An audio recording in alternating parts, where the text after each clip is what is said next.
This is the BBC. Dear brothers and sisters, all are welcome here at the Confessions podcast, whether saint or sinner. Hello and welcome. It's another Confessions podcast from your friends at BBC Radio 2, like Matt Williams, for example. Yes, that's me. And Bobby Pryor, for example. And that's me. Anyway, this is where sinful members of the public just pop along and they write in and tell us about their dodgy tales of deceit, debauchery and deception, which, amazingly, people find funny. This week, we feature Wendy's confession, Don't Look Down, Krell's tale, The Hitch is Back, Andrew's sorry story, It's a Kind of Tragic, plus another confession we've unearthed from the Confessions crypt. First, we start with Tony's misdemeanor, which we call The Road to Hell. Simon Mayo's Confessions podcast. Please be seated. Dear Father Simon and the almighty administrators of absolution. I don't think we've had that one before, so you get an extra point, Tony. My tale of woe goes back to around 1982, and I was a newly qualified 17-year-old driver. I was lucky enough to receive a dark green Mini on my 17th birthday. Now, before Matt starts, let me tell you, I'm not some aristocrat. I'd been earning my pocket money by helping in the family upholstery business since I was 13, and my dad says it was character building and helped me gain a good work ethic. Good. Okay, well, I'm satisfied. And Well I done. didn't just inherit my stuff. No, worked hard. So I had earned the car. I had earned it, Matt. Yes, okay. And managed to save up enough money for a few added extras, like wide wheels. Oh, yeah. Really? Now you're talking. Is that what wins you over? Lower it. Yeah. Chip it. What? Front mounted intercooler. She's now talking another language. I don't know Then you any need a of these bass bin. words. Yeah. In the waste bin? What a bass bin. You two, where are you? Anyway. Over here. Wide wheels, a sporty exhaust, and a set of spotlights. They were so powerful, the residents in a few Sheffield suburbs thought they saw the northern lights from time to time. So it's not headlights, there's an extra spotlight. On top of the car? Presumably, yes. No. What? There was spotlights behind your grill. Behind your grill? Do you Okay. pimp cars for a living? Mine is modded. Is it really? Yeah. We're learning something every day. Yes. The last added extra was a top-of-the-range radio cassette player with graphic equalizer. Now, I didn't actually know what a graphic equalizer was, but was told it was very loud, so into the car it went. Now, as every 17-year-old knows, when something has been bolted into the car, the only thing to do is, of course, to take it on a test drive. Now, on previous test drives, I had turned left from our house and headed for open countryside, about 10 minutes away. But for some reason, I can't quite remember why, I turned right and headed for the centre of Sheffield. Now, my favourite cassette at the time was U2 live at Red Rocks. So with Bono and the lads on full volume, all was going well. That is, until the Mini started to shake and vibrate more than normal. So as all 17-year-olds do, I turned the volume up even more to cure the problem.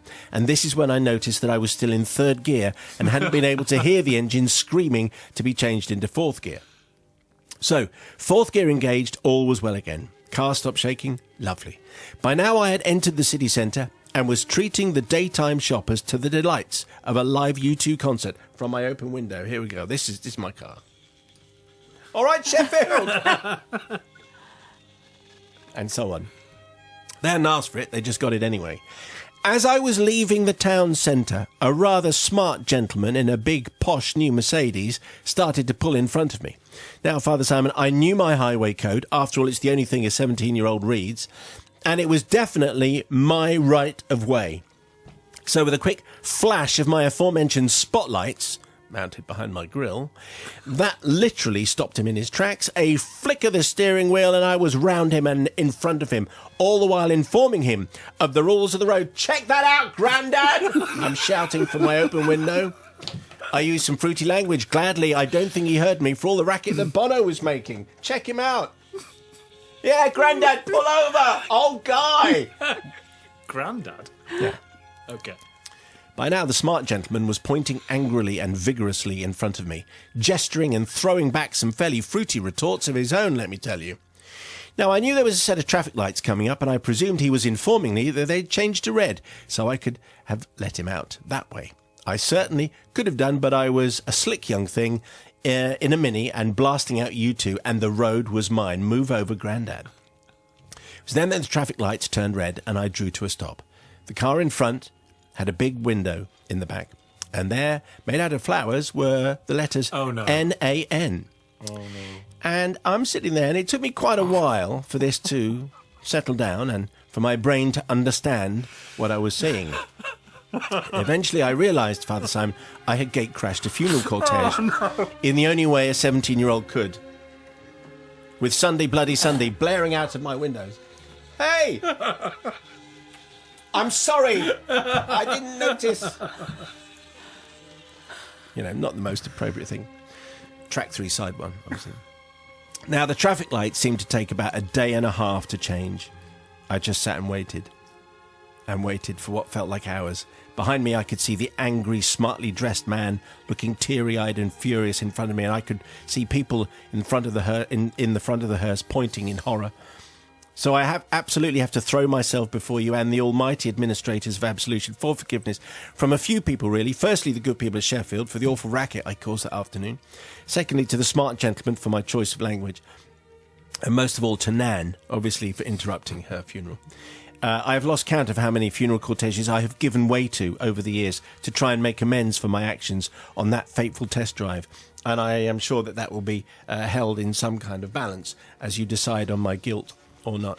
I think my guess is I'm going to predict his Sister Bobby's going to be very hard and Matt's just going to be all flimsy. But anyway, let's see. Yeah. Well, the thing is, at least you saw the error of your ways. At least you did go, oh, this is not appropriate. And you do, obviously, you've kind of made some kind of concession every time you've seen one. You've tried. However, the thing is, Tony, you did turn your radio down.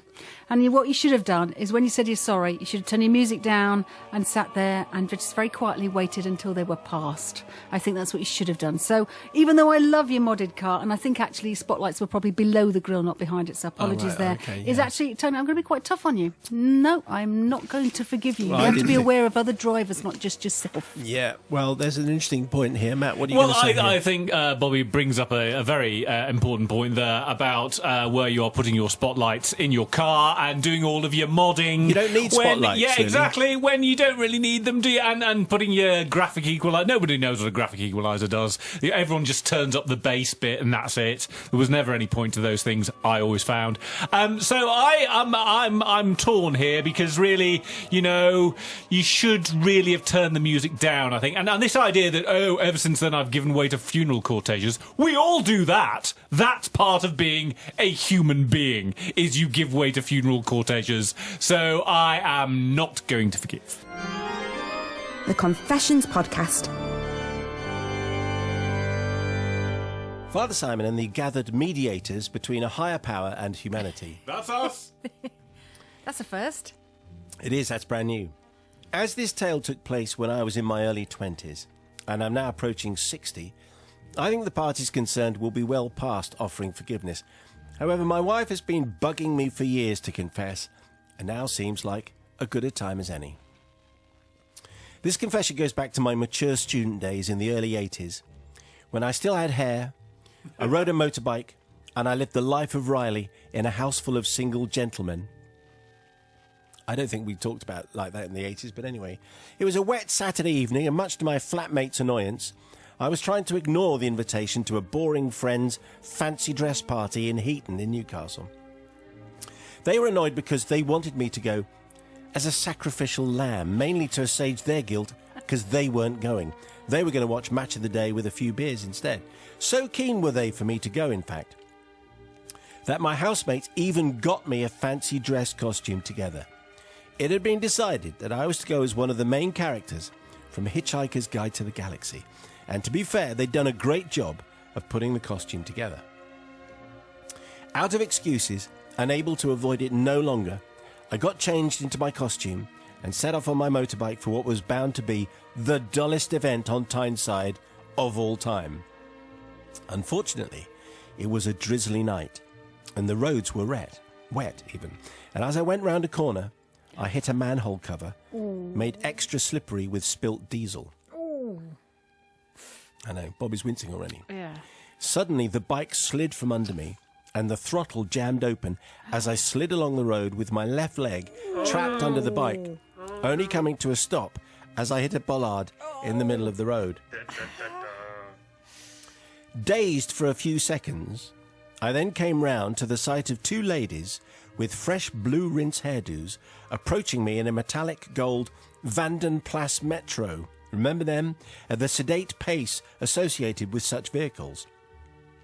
I was in quite a bit of pain, but I soon forgot about this as I saw the ladies' totally horrified expression and realised they weren't looking at me.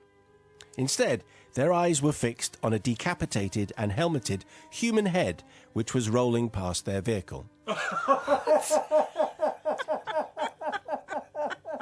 Now, at this point, I should probably reveal that my housemates had dressed me up as Zaphod Beeblebrox, the two-headed character from Hitchhiker's Guide to the Galaxy. You see, using a latex old man mask with two ping-pong balls painted as eyes, they then stuffed a jumper inside the mask to make the required second head, and I'd stuffed it inside my spare full-face crash helmet before setting off. So yeah, two crash helmets on. That can't be allowed, can it? You can't go for a motorcycle ride in fancy dress and two heads. The aforementioned head had come loose in the crash and was now rolling in front of the two old ladies in the car. It was about this time that the pain in my leg disappeared and I began laughing my other head off. The poor women looked terrified, with mouths wide open, and I could hear screams emanating from their sedate micro sedan. And the next thing I knew, the driver put her foot to the floor, span her front wheels, and roared off down the road. No!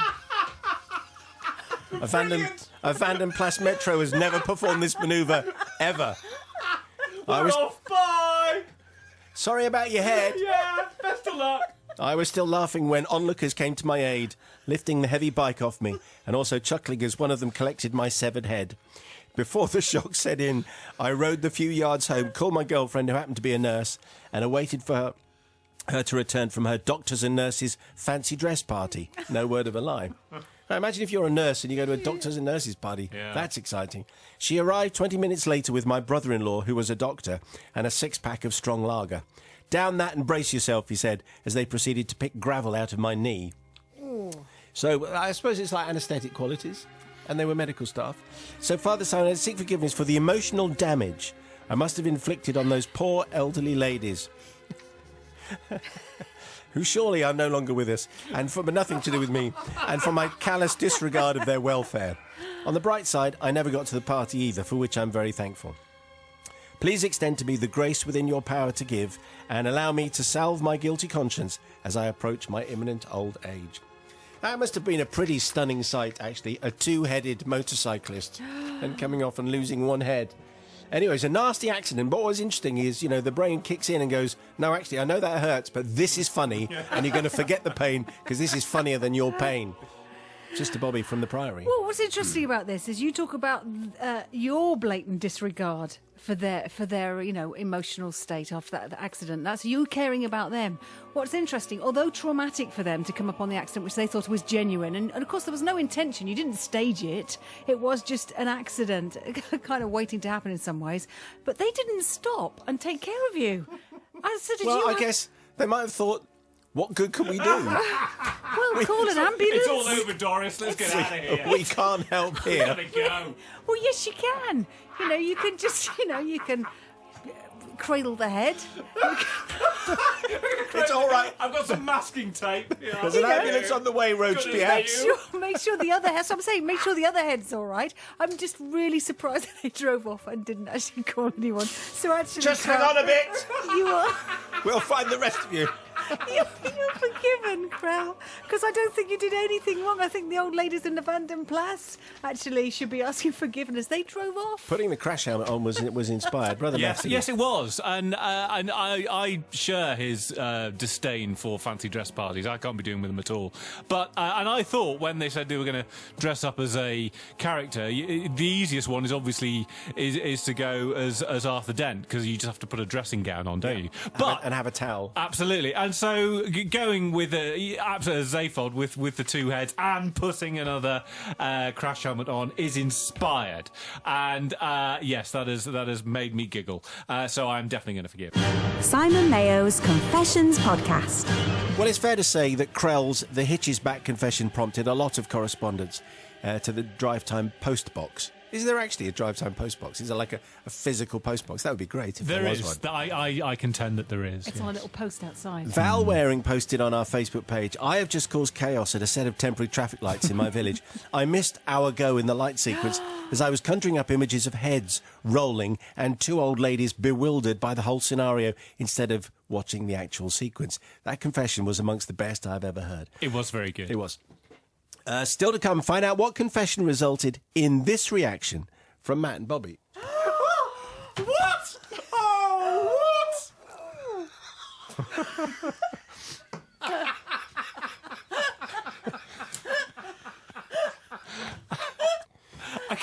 I can't remember that one. Yes, you can. Yes, you can. It's the airing cupboard. Oh, yes! The airing cupboard. There That's you go. very good. That's coming up. Pregnant lady. Anyway, before we head back to the confessional booth, a glance at the parish notice board and a weekly reminder that we do have to maintain a certain standard of Best decency bit. on Here the it comes. podcast. Therefore, what follows now is the latest roll call of shame for confessions that we can't actually broadcast for obvious reasons. Okay. For example, the confession about the chef who had accidentally put his cook's chopped off finger ends in a hot dog. What? How did you think this was suitable for tea time, Ian? This is not getting on, obviously. What? I mean, He put it into a hot dog. yes, obviously, And someone ate it. bad thing. I don't know. We Don't know about we that. don't know. We can only guess. How bad? Yes, they did. That's what I'm going to guess. Also failing the compliance test was Steve's story about spiking a hated work colleague's drink and making him miss his wedding rehearsal. Right. Those never get on. The They don't- spiking ones all never kinds get of on. wrong, Steve. Dave in Hove, your tale about an empty bottle of fizz, an emergency toilet break, and a passing convertible VW is, quite frankly, beyond the pale. It's not clever. See the pale? It's beyond that. It's over there, look. Yeah. The Very Pale good. was a place, by the way. Was it? Yeah. It's not a bucket, no? Outside, no, it's outside Dublin. And if something was beyond the Pale, you couldn't go there. Wow. We're laughing and Wow. learning, Bobby, aren't I we? know. Isn't this makes it... Mostly learning. Yeah. What a podcast this is. Do you get this on Test Match Special? No. No. Lord Reeve Nonsense. loves this podcast. And also, finally, the confession from Neil about trying to remove medical equipment. From A certain oh right, part of his body in Goodness. hospital because What? he was too impatient to wait for surgery, nearly made our producer ill. So your tale has not made the cut. That's terrible. I haven't got time for this. I'm we I'm read doing it these? myself. Can we read these? It's not fair. What is Very he doing good. up there? I don't remember that. I must have slipped. Anyway, I was in the shop anyway. Yeah. anyway, just to be clear, none of these are okay. What are they? None of them are okay. Correct. So, if you can do better, confessions@bbc.co.uk. I hope this isn't encouraging people to send in things like what I've just read I out. hope it is. I think we all hope it is secretly. Anyway, they're not okay. So, from Twitter and Facebook and email, Baked Beans, someone called Baked Beans. Pretty please, can someone tell me how to find the other confessions? You know, the ones not broadcastable for the usual Drive Time show. Well, you can't find them. This is it. Yes.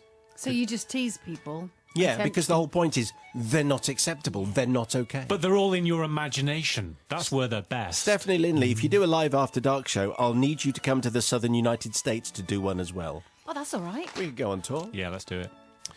Keep your requests coming in for the Classic Confession spot. Another one coming up.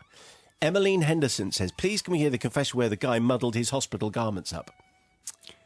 Remember that? Oh, is that the one where he put on Oh, the instead of Yes. over his Yes. face instead Yes. of Yes. where it should have been? That's right. Tim Billington, I've been asked to request a classic confession by one of my boys. Naked in a hotel corridor is what we remembered. Well, we've had a lot like We have that. had a let's be lot like fair. They're always men, aren't they? Usually, Yes. what does that tell you? Don't know. James, Luke, Tony, Mike, Andy, Joe, Paul and Catherine. Your requests have all been received. We're digging deep into the archives to find them. They may well feature on a future podcast, if we can find them. And if there is one that you haven't heard in a while, get your request in the queue and we will see what we can do. Finally, a big thank you to everyone that's been reviewing the podcast. Oh, really? Have they been rating it They on have. iTunes? Yeah. Tony says, Bursts of laughter, 5 stars. I find this so funny, I burst out laughing whenever I listen. Well done. Had to start laughing through headphones at lunchtime. Yes.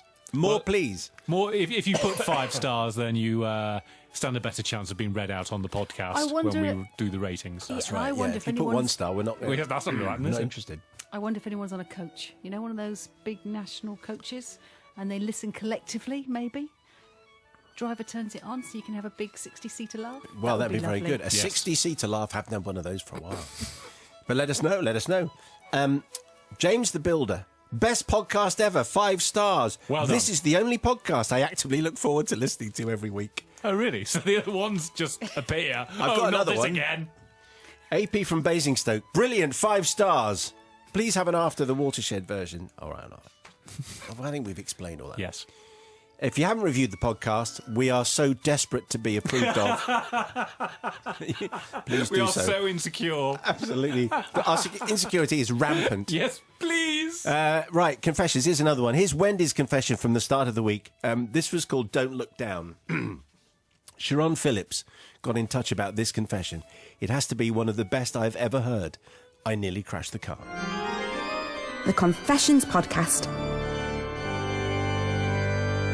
Dear Father Simon, having been dining out, so to speak, on this story for 30 years, I beg for forgiveness from you and the team. More importantly, from my husband. Let's call him Pete to protect his identity. Just to remind you, there's a PG on this. Okay. Is that because of food? No. Okay. It's a biological thing. Oh, good. Ooh.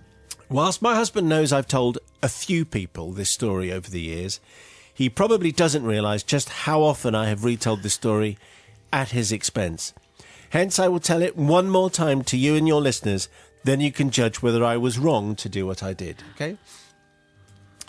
30 years ago, I was expecting our first child, and having driven home from a holiday in Ireland in late October, we arrived home early in the morning, rather tired and weary, having been on the overnight ferry. We went straight to bed. Being pregnant, I was shattered, stayed in bed, while Pete later got up and was preparing for his usual Saturday, following his beloved Luton Town Football Club. Of course, as any wife will know, there is a sacred pre-match ritual which hasn't changed for decades. Step 1, get up, go and get the newspaper. Step 2, have a big breakfast, make several phone calls to your mates, making arrangements which sometimes involve speaking in tongues or secret codes. Sometimes calls involve having to go into the garage or the shed, as there apparently the mobile has a better signal there. Really? Step 3, offer to do small, and I repeat, small jobs around the house, but only if Luton are at home. Step 4, when I ask, what time will you be home, we end up playing the try and pin him to a time for dinner game, where he will say, well, I've got to meet a man about a job. It's Bert's birthday, I need a pint with him. Dave is over from Peterborough, I haven't seen him for ages. Or, last week Chris ran over a squirrel, and we're having a wake. And so after 30 years, we skip step 4, I don't make dinner. Step 5, get shaved, washed and dressed. Step 6, ask for a lift to the pub, as it's not possible to go straight to the match, because apparently it's bad luck. And of course, you can't ask the question straight out, that's against the rules. So he will ask, are you popping to your mum's later? Or, we could look at wallpaper this morning if you like. Or, would you like to go out for Sunday dinner tomorrow to save you cooking? The list is endless when you've been married for 33 years. Anyway, we were at step 5 when it happened.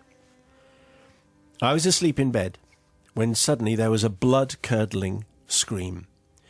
I shot out of bed, and as I stood at our bedroom door, I saw my husband staggering across the landing, naked, except for a small towel around his waist. "What?" I shouted. "What?" As he stood, sweaty and pale. With that, he dropped his towel and gestured downwards. And on the end of his Mr. Happy, suspended upside down like one of those extreme rock climbers you see on television, was a queen wasp. What? Oh, what? No, that's terrible. It appears the wasp had found its way into the airing cupboard as it was nice, quiet and warm.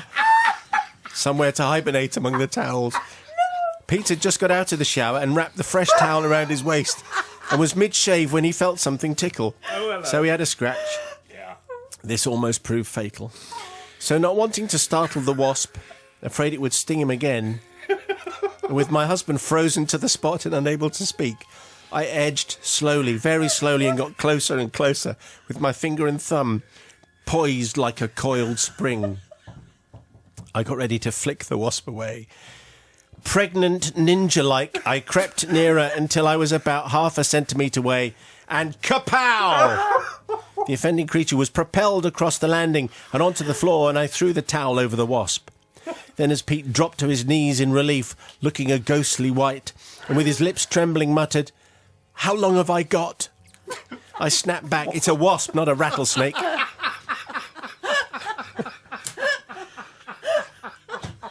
For the purposes of decency, and so as not to offend listeners, the aforementioned Mr. Happy will now be referred to as Malcolm. Okay. Pete and Malcolm were in shock.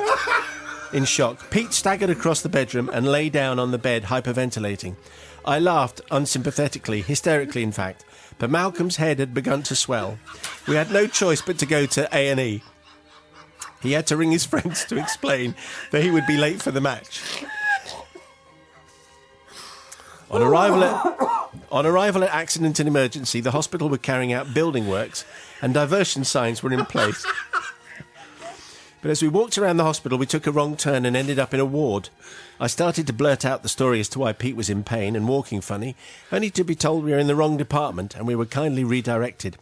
However, once we'd arrived in the relevant department, the staff were giggling in huddles and pointing at Pete as he walked through A&E like John Wayne, having just dismounted after driving cattle non-stop across America for 2 weeks.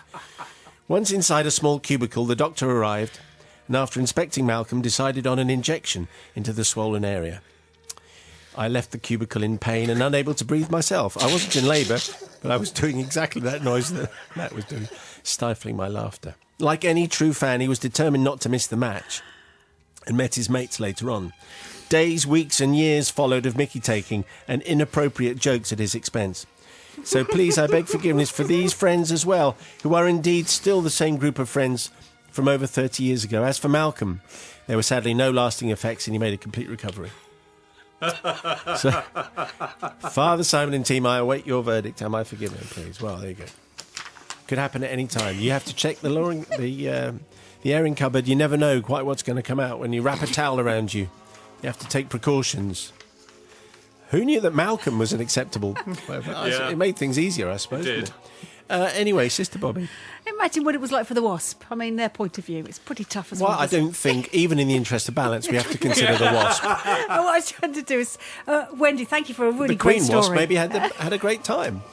Anyway, I love this. That's a dream It's got to day be for a one of the Queen wasp. funniest ever. It's not often that Matt and I are really reduced both to tears at the same time for as long, and the whole gallery. So thank you for a great story. So on our behalf, Wendy, I say thank you very much for this story and making us laugh. And Pete, thank you for your forgiveness for allowing it to be retold, because I think it should be told time and time again whenever anyone's down. That's a brilliant story. You are forgiven. The thing is, with all the 6 steps about what it's like to support Luton Town at home, Yes. was no warning at all as to what was coming What next. I loved most of all is that image of you've got a very pregnant Wendy, obviously naked from the bed, wondering what's gone on, and you've got another naked man.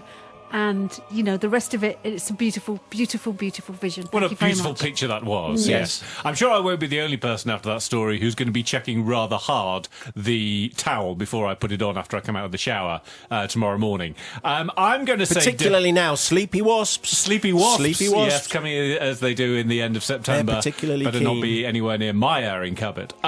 So I am obviously going to forgive, because that is the funniest. That is one of the... Certainly, I think that's the funniest confession we've done this year. That is superb. Definitely going to forgive.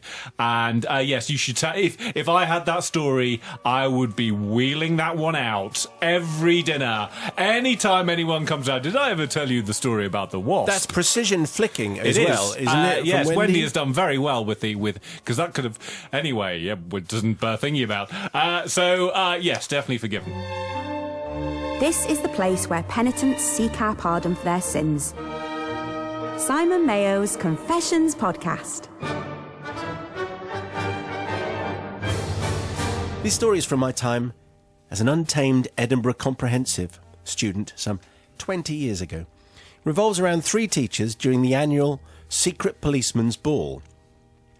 I'm going to call these teachers Mr. Mercury, Mr. Joel, and Mr. Webber. Okay. Yeah, for specific reasons. Yeah. Mm-hmm. Now, this annual show had been organised for many, many years by Mr. Joel and Mr. Webber, and as a piano player in a local wedding band, Mr. Joel oversaw the musical direction and each year played the closing number, usually a big sing-along. Mr. Webber, on the other hand, was someone who yearned for the stage, but somehow instead found himself teaching history.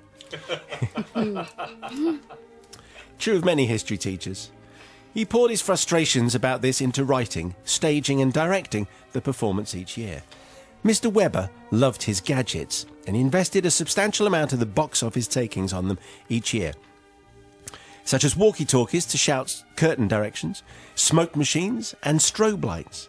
This particular year, he'd put the money towards renting 2 huge glitter cannons to fill the school hall with confetti during the big musical finale of the show. I like him already. What? This is good. Glitter cannon man? Yes, absolutely. Mr. Webber, what? So I didn't really have Matt down as a glitter cannon man, but, you know, Well, you'd have been never wrong, mind. Nige. I'm sorry. Do carry on, Mr. Webber really wanted to top the last year's show, which had been a Britney Spears-esque head mic spectacular that allowed Miss Katrina, the gym teacher, to do an athletic and slightly terrifying rendition of Walking on Sunshine. It really did give everyone present an appreciation of how hard it is to actually dance and sing at the same time. Good old Miss Katrina. I also played drums the year before with my band Burn the Diary, which sadly hadn't gone down so well. Someone had unfortunately misspelt the name in the programme as Burn the Dairy. And as the country was in the midst of the foot and mouth crisis, we got a few complaints. It was, however, the new teacher, Mr. Mercury, who had really stolen the show that year. He'd done a blistering rendition of Queen's I Want to Break Free, and as it turns out, was actually an amazing singer and guitar player, much to the annoyance of Mr. Joel. So, come the next year, there was a bit of a personnel coup. My band, having been deemed political agitators, weren't allowed to play. And as Mr. Joel wasn't as young, handsome or as talented as Mr. Mercury, he was also unceremoniously dropped from the bill by the director, Mr. Webber. Instead, we would all form the house band, seated at the bottom of the stage and next to the glitter cannons. Yeah, exactly. The upshot was we had to spend hour after hour looking up at Mr. Mercury, prancing around as he rehearsed his big final number of It's a Kind of Magic. Mr. Joel was furious that we were all doing the hard work off stage and kept sniping and calling out things like, "You're a little flat there, Mr. Mercury," or "The lights clearly aren't capturing the emotion of the song, Mr. Webber." Nerves were definitely frayed. Father Simon, I really should start my apologies about now, because you see I failed to mention to Mr. Webber that the glitter cannons, which were right next to my drum kit, clearly said not for indoor use in any circumstances. It was, I know, a pretty reckless thing not to tell the teachers, but in my defence I just wanted to know what would happen, and I hadn't bought them in the first place. The glitter cannons were due to go off after the little a cappella section at the end of the song, where Mr. Mercury would lean over, wink at the audience and sing "It's a Kind of Magic, Magic," at which point I would hit my cymbals, Mr. Webber would give the performers and the audience a light dusting of glitter, and then Mr. Joel would play a big piano solo to see out the show. Sadly, that's not quite what happened on the night. How was I to know that the explosion would be quite so huge and quite so terrifying, or that it would turn the school into a scene from a war movie, albeit a pink and purple war movie? I was surprised as anyone that the now very sparkly parents would create a stampede for the door, and I certainly didn't expect the blast to physically, actually knock Mr. Mercury clean off his feet in a cloud of glitter. Neither did I know that he had such a varied vocabulary to express his displeasure of what he thought was clearly an attempted glitter murder by a jealous Mr. Joel. Admittedly, I was less surprised by Mr. Joel's own floral use of anatomical terms aimed at Mr. Webber, who was now cowering in the corner, glitter detonator still in hand. However, with the teachers verbally expressing themselves and everyone running for the doors, it's what the band and I did next that I seek forgiveness for. You see, we just carried on with the song, with me taking over Mr. Mr. Joel's piano part with an improvised 5-minute drum solo. Oh, yeah. They're always so interesting.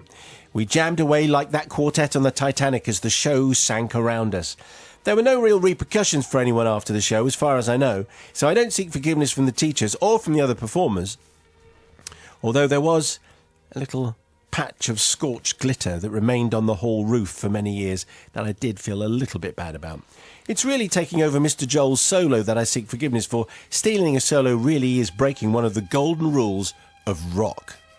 I throw my guilty but glittery hands at your feet in search of mercy.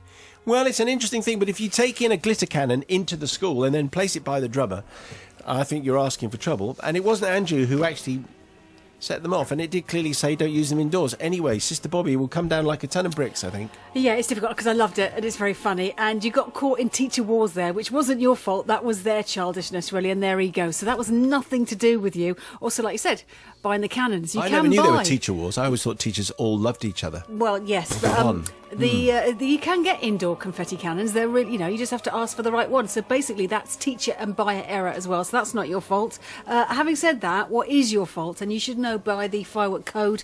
You're a teenager. You should have had the firework code drummed into you for many years. That really, it's the same kind of thing. You should have said. Is that right? You should. Yeah, you could have been the bigger person as well. You should have said. Yeah. Doesn't matter that you're the youngest. You should have said, because you just never know. It could have really done some damage. So you're not forgiven for that. However, you are forgiven for stealing the drum solo from your egocentric teachers, because the other thing is I don't think drummers get enough attention. So you're forgiven on that count. Well, I'm confused. Is he forgiven or not? Well, it depends on which bit you're talking about. Well, the whole thing. Well, he's not Yes or forgiven no? for the indoor fireworks. Is he display. forgiven or not? No. He's not forgiven. All right. We had an English teacher who got on very well with a PE teacher. Yeah. Yeah, I know, I'm not quite sure. Did we get married or anything? No. I don't think I believed in that kind of thing. Anyway, what do you think, Novice? Well, they're a rare breed of drummers, aren't they? And I think Keith Moon would have loved this. So, Andrew, the fact that that's what technical rehearsals are for. They obviously didn't have a technical rehearsal, because otherwise you would have always gone through things like this. And he was just looking at it and thinking, well, this could be exciting, and it certainly was. And I think the fact that he jammed away, because old Mr. Joel obviously legged it, and also it sounds like half the audience had legged it as well. So, that was a great time to improvise, and it sounded like he improvised brilliantly. And I think anyone of his age would have done just the same. Any drummer, anyway, because they're a rare breed. So absolutely, Andrew, you're forgiven. They're certainly not inclined to duck the spotlight if it comes their way. Brother Matthew, what are you saying? A technical rehearsal. Speaking for myself, you can only really use your glitter cannon once, That's and then true. it's gone. You've got to you save it for the big night, save it for the show, as they say in the biz. As a 5-minute drum solo, no Yawn. thanks. No, Never a good I thing. remember seeing Roger Taylor, ex of Queen, in his own band once, where he and the drummer both did solos for about half an hour, and the queue to the bar went quite a long way. So I'm going to say forgiven. Simon Mayo's Confessions podcast. That was Andrew's confession. It's a kind of tragic, which concludes this week's batch of confessions. Let me know if you have a story, because we suspect you probably have. confessions@bbc.co.uk. Before we leave you, got time for the latest confession from the crypt, requested by Jane. Says, Simon, I've been listening to you since you started Drive Time. I've never laughed so much at confessions. One HRH down a Cornish tin mine. Oh, I remember this. Was one of we did this in the first year. Also, the sailors who stole the butcher's dummy. Anyway, if you could repeat those. Well, Jane, we've only found one of them, but this is the one you want. It's the one that Matt likes as well, I think. Yeah. Love A this right royal fright. The Confessions podcast. Dear Simon, when I was 18, I am 65 now, I worked underground in a Cornish tin mine. It was 2,160 feet straight down, and at this depth underground, heat and humidity are very, very high. And on this particular day, I was set to work on what was called the Grizzly. A lot of reclaimed rails from British Rail, which together formed a crisscross section over a sheer drop to the next level, and the crusher. My job as the Grizzly Man, as I was known, was to break up some rocks, some of which weighed over a ton each, and send them on their way down using a hefty 12 or 16 pound sledgehammer. The problem was some of these rocks were so hard the sledge would just bounce off them and dynamite had to be used to break them up. So here I was, breaking rocks, hungover from the night before because of a birthday party, suitably dressed for the job in hand, stark naked except for a helmet, battery belt and boots due to the sheer heat, and swearing a lot because I didn't seem to be able to break this one particular rock. And to make matters worse, the shift boss was nowhere to be found and I needed him to blast the rock with dynamite. I then heard the cage, that's one of those large metal lifts, arrive at our level, and indistinct voices coming towards me. I continued swinging the sledgehammer and swearing every time the hammer just bounced from the rock, with an end result of just a few chips and dust for my efforts. My back was turned towards the people arriving, but I assumed one of them was my shift boss, who had finally come down to help me. As I turned to ask for explosives, and let me remind you of my demeanour here, I was naked and filthy from sweat and dirt, I was greeted with the unforgettable words, "And this, Your Highness," "and this, Your Highness, is the grizzly." Yes, Simon, unbeknownst to me, this VIP visitor was being shown round the mine. He was a young man back then, but you should know his son is now to be married in Westminster Abbey later this year. Well, he was the Duke of Cornwall. That was one of his gigs. Just in case you needed a hint as to who we're talking about here. And there he was with his team and the top brass from the mine management, and me, completely starkers and very grubby. If you're going to meet royalty, that's like the worst. What's the worst place you could meet them? Time stood still, Simon, and in that frozen moment all I could see was the glaring brightness from the special lights that they were using for the visit, and lots of men in white boiler suits, but the laughter was infectious and I just had to join in. The party then went on their way and I went back to breaking rocks and naturally took a lot of stick in the showers later, but all in all the hangover was declared completely cured. So now I seek forgiveness from the entire Windsor family and other members of the royal household and its staff who had the pleasure of meeting me that fine day. I especially need to beg for pardon from His Royal Highness himself, and I hope that the sight of a stinky, foul-mouthed Cornishman in his birthday suit hasn't traumatised our future king too much. What a tale. In fact, it does make me think miners. Must be some mining confessions. It's certainly our first royal confession. In fact, there might be some royal confessions. I'm not sure whether we'll get away with them. This one was fine. Jack, thank you very much indeed for your tale. Let's see how forgiving Is our it normal collective to is. be mining while stark naked? Presumably, it is normal. Well, I think to be stark naked while mining, well, I would imagine if you're 2,000 feet down and your job is to smash up rocks, presumably that is a fairly... Well, you see, I feel sorry for Jack because I think, he wasn't warned. Presumably they knew He there was a member of the royal family exactly right. coming down the mine. It's Don't kind tell of the grizzly. unusual. Yeah, exactly. Let's keep it a secret. Hopefully he was so dirty that it would have slightly covered up, most of it. I don't think it was Jack's fault at all. I think he should have been told and he could have put something on. So he's completely forgiven. Completely forgiven, yes. Okay, Mother Superior. Don't you think it's rather dangerous to be doing that particular job with a large sledgehammer? Well, you would think that the rocks with could nothing fly off. to protect your bits. I would have thought that would have been a very dangerous thing to have done. Yes. Health and safety would not be happy with that, I don't think. Couldn't do that at the BBC, could you? What? What, walk around naked, covered in mud? Smash up rocks. Oh, I see. Whilst naked. Bruce Parry could get a TV series out of it, probably. But I do anyway. hope everything is intact, Jack. Really. Breaking yes, rocks, that's what he does. I think the royal family, and in particular Prince Charles, have a great sense of humour, and they would have found it incredibly, rollickingly funny. So I think that as far as I'm concerned, Jack, you are totally forgiven. For giving everyone a good laugh. Okay, Brother Matt goes next. It was superb. I love that. I was trying to think what the worst possible thing could be behind him as you were telling that story, and the words, "and this, Your Royal Highness, is the grizzly." Because everyone's thinking, what do you say if you meet Prince Charles or the Queen or the Duke of Edinburgh? We go, well, if you're naked, that's... If you're naked that's with a your good hands around the conversation grizzly. starter. Yes. And what do you do? Have you come far? Yes. Indeed I have.